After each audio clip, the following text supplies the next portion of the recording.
exemple, on va chercher à résoudre l'équation différentielle y seconde plus 3y' plus 2y égale 0. Ça, c'est une équation différentielle du second ordre, puisqu'on a une dérivée seconde, sans second membre, puisque c'est égal à 0. Pour cela, donc c'est la première colonne de notre tableau. Donc on va passer par l'équation caractéristique, sa résolution, trouver dans quel cadre on est ici. Donc déjà, on va identifier donc, les coefficients A, B, C pour pouvoir trouver l'équation caractéristique. Donc si on voit, A c'est le coefficient de y seconde c'est le coefficient vaut 1, donc A égale 1. B c'est le coefficient de y', de x', donc B vaut 3. Et C c'est le coefficient de x, c'est-à-dire que C égale 2. Ensuite, on doit déterminer quelle est l'équation caractéristique. Donc si on transforme, on va avoir A, donc on a dit 1 fois R carré plus 3 fois R plus 2 égale à 0.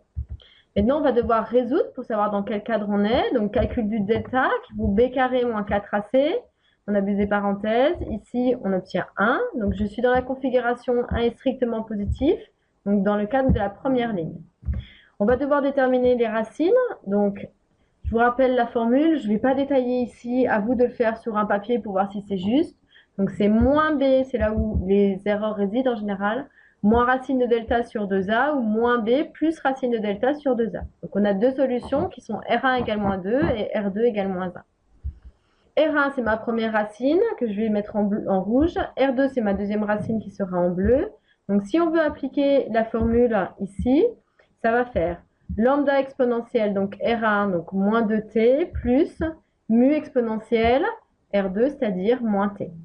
Donc exponentielle moins 1t, on pourrait écrire exponentielle moins t.